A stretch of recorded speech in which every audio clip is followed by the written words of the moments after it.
Arestado ng National Bureau of Investigation ng 7 individual na namonitor sa Subic Bay na umano'y nag-i-espiya sa bansa. Yan ang ulat ni Rod Lagusad. Arestado ang 5 Chinese national, 1 Cambodian at 1 Pilipino dahil sa umano'y pag-espiya. Ang naturang mga suspect ay namonitor sa Grande Island sa Subic Bay, isang strategic na lugar na eksklusibong ginagamit ng isang Chinese corporation. Ayon sa National Bureau of Investigation, nakikipag-ugnayan ng Subic Bay Metropolitan Authority sa kanila para sa posibleng kanselasyon ng kontrata ng naturang kumpanya. Posibleng ginagamit ang lugar para sa covert intelligence, surveillance at reconnaissance operation, kung saan hindi rin makakapasok sa isla kung hindi nakatimbre ang mga guest o pupunta rito.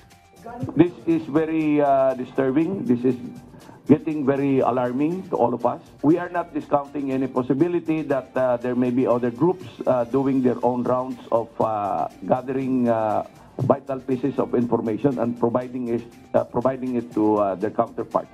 Sa surveillance ng Military Intelligence Unit ng AFP na nagsimula pa noong nakaraang taon, nagpapalipad ng drone ng grupo umaga man o gabi at pinalalabas ng mga ito na nagpapadala lang sila ng fishing bait sa laot.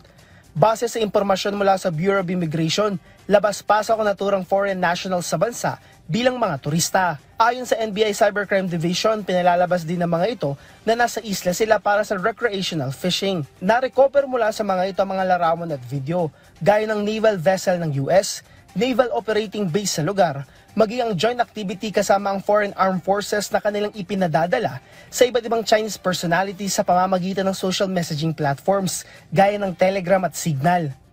And what is notable po dun sa ating operation, we recovered a piece of paper written in Chinese.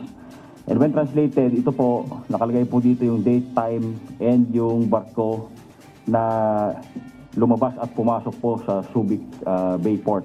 Magsasagawa ang NBI ng pattern analysis sa mga na-recover na gamit gaya ng cellphone kung ito man ay may kaugnayan sa mga unang nahuli na umunay sangkot sa pag-espiya. Naharap ang mga suspect sa kasong paglabag sa espionage law, falsification by private individuals and use of falsified documents, using fictitious name and concealing true name, Comprehensive Firearms and Regulation Act at maging sa COMELEC gun ban.